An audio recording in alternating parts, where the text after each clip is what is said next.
کیوں نبی جتنے انبیاء تھے وہ پیٹ پہ پتھر باندھتے تھے؟ کیا وہ اشارہ کرتے تو کیا نہ مل جاتا ان کو؟ آپ یقین کریں جب میں نے پہلی دفعہ یہ حدیث پڑھی میں پریشان ہو گیا. میں نے کہا یار یہ کیا کر دیا اللہ میاں آپ نے. سر ایک تو یہ ہے کہ آپ نے بات کی نا انٹینٹ کی، تو ہماری ہر ایکشن کے پیچھے یا ہماری فارم آف ایکسپریشن کے پیچھے جو آرٹ کے تھرو آتا ہے تو اس میں ہماری انٹینٹ جو ہوگی وہ ٹورڈز سرونگ اللہ ہی ہونی چاہیے. Yes. ایسا ہی ہے. ٹھیک ہے سر، ہونی چاہیے. ہونی چاہیے، جی جی ہونی چاہیے. تو سر پھر اسی پہ ایک بات میرے ذہن میں آ رہی تھی کہ ایون کہ ہمارا تھنکنگ پیٹرن بھی، مطلب جب ہم باطن کی نہیں، میں بھی ظاہر کی بات کر رہی ہوں کہ کیونکہ ظاہر پہ ہمارے تھنکنگ پیٹرن پہ ہمارا کنٹرول ہے، تو ایون کہ ہماری وہ تھنکنگ پیٹرن بھی اس سے جو چیزیں ہمارے ذہن میں آ رہی ہوتی ہیں یا جو بھی چیزیں ہم پرسیو کر رہے ہوتے ہیں اس کے پیچھے بھی انٹینٹ ہماری یہی ہونی چاہیے کہ ہم نے جو ہے وہ معرفت الہی حاصل کرنا ہے. صحیح ہے سر، یہ پوائنٹ میرا کلیئر ہو گیا. صحیح ہے. اس کے بعد سر میرا کوشچن پھر یہ آتا ہے کہ آپ نے جو جب ہم انٹینٹ کی بات کرتے ہیں اور ہم انما الاعمال بالنیات کی بات کرتے ہیں تو وہاں پہ آپ نے بولا کہ انٹینٹ بھی اللہ تعالیٰ کا کرم ہوگا تو انسان کو ملے گی. یہ بات بھی ٹھیک ہے، لیکن یہاں پہ سوال یہ آتا ہے کہ ہر بندہ، آپ کو نہیں لگتا کہ ہر بندہ ایک اچھی نیت سے ہی آئے؟ جب عہد الست میں سب نیت کر کے آئے، مطلب سب وعدہ کر کے آئے ہیں، تو ہر بندہ جو اس دنیا میں آیا ہے وہ اچھی نیت سے ہی آیا. پھر یہ ڈیویشن یہ کہاں پہ، مطلب اس کو کہاں پہ رکھیں گے آپ؟ اور یہ ڈیویژن کہ جاننے والے اور نہ جاننے والے برابر نہیں ہو سکتے. بہت سے فیکٹرز آ جاتے ہیں نا پھر.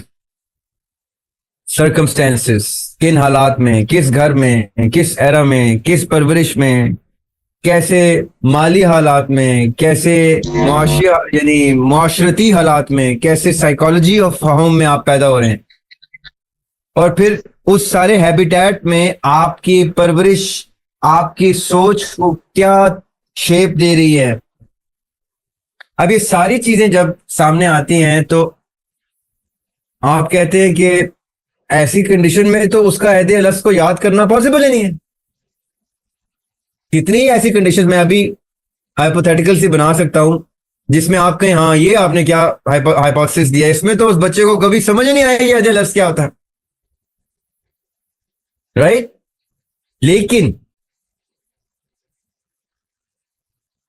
the tougher the circumstances, the easier it is to satisfy the Lord. یہ میں آپ کو ایک حدیث قدسی بتاتا ہوں.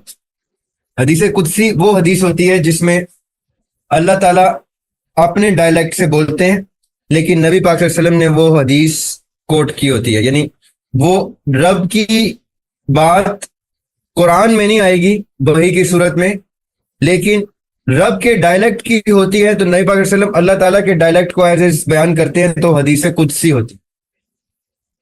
اور حدیث قدسی ہے یہ کیا کہ جو شخص میرے تھوڑے سے رزق پہ راضی ہو جاتا ہے میں اس کے تھوڑے سے عمل پہ راضی ہو جاتا ہوں. آپ یقین کریں جب میں نے پہلی دفعہ یہ حدیث پڑھی میں پریشان ہو گیا. میں نے کہا یار یہ کیا کر دیا اللہ میاں آپ نے. یہ تو آپ نے میری ساری زندگی کا سفر زیرو کر دیا، مجھے زیرو سے شروع کروا دی بات. آپ کو پتہ ہے the gravity of this، کہ جو شخص میرے تھوڑے سے رزق پہ راضی ہو جاتا ہے میں اس کے تھوڑے سے عمل پہ راضی ہو جاتا ہوں. یہ انٹینٹ کے دروازے، یہ فضل کے دروازے، یہ سب کچھ اتنے سے عمل پہ کھل جاتے ہیں. اگر میرے سب سے ورسٹ سرکمسٹینسز ہیں اور میں اس کے اوپر الحمدللہ کر رہا ہوں نیت سے، الحمدللہ جو تو کر رہا ہے، جو کم سے کم، سخت سے سخت جو چیز تو مجھے دے رہا ہے میں اس پہ راضی ہوں، تو یہ سب دروازے کھلنا شروع ہو جاتے ہیں فضل. میں اس کے تھوڑے سے عمل پہ راضی ہو جاتا ہوں کا مطلب یہ ہے کہ he satisfies me and hence I give in abundance of what؟ فضل، جس سے نیت کے دروازے کھلتے. اب تھوڑے سے رزق پہ راضی ہونا امپاسبل بات ہے. اگر تھوڑے سے رزق پہ راضی ہونے کا مطلب سمجھ جائیں، آپ یقین کریں ہم تھوڑے سے رزق کو تصور بھی نہیں کر سکتے. راضی ہونا تو بہت دور کی بات. ہم تھوڑے سے رزق کو دیکھتے بھی نہیں ہیں اپنے آس پاس کے. ایسے کون سے ہمارے جاننے والے قریبی، یا چلو قریبی بھی نہیں، ہم ایسے سلمز میں جائیں کسی دن جسٹ ٹو وٹنس کہ تھوڑا سا رزق کیا ہوتا ہے. اس پہ جو راضی ہوتا ہے اس کی نیت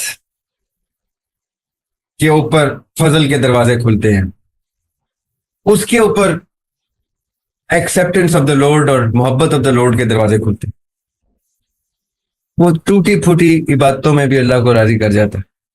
ہم تو ابنڈنس آف رزق میں بھی راضی نہیں ہیں. It's the other way around. It is inversely proportional. رزق is inversely proportional to the fazl of the Lord.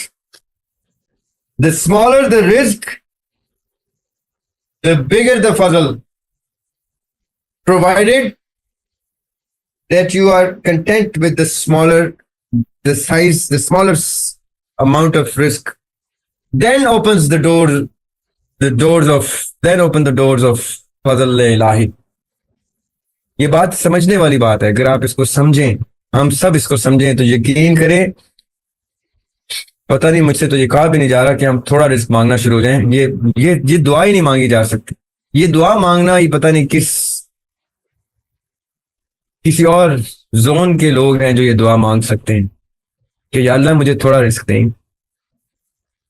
اتنا تھوڑا دے کہ میرا صبر ٹیسٹ ہو جائے اور میں اس صبر میں کامیاب ہو جاؤں. Impossible. Literally impossible. There is not a single family on this planet that I can tell you will pray for that. تو یہ بڑے مشکل دروازے ہیں یہ فضل کے. یہ اتنے آرام سے کھلتے ہی نہیں. کیوں نبی جتنے انبیاء تھے وہ پیٹ پہ پتھر باندھتے تھے؟ کیا وہ اشارہ کرتے تو کیا نہ مل جاتا ان کو؟ ایسے ہی تو نہیں ان کے اوپر فضل تھے. اور وہ جو فضل آتا تھا وہ لوگوں کو دیتا کہ یہ میری امت کو دیتا. کسی اور زون کی گفتگو ہے.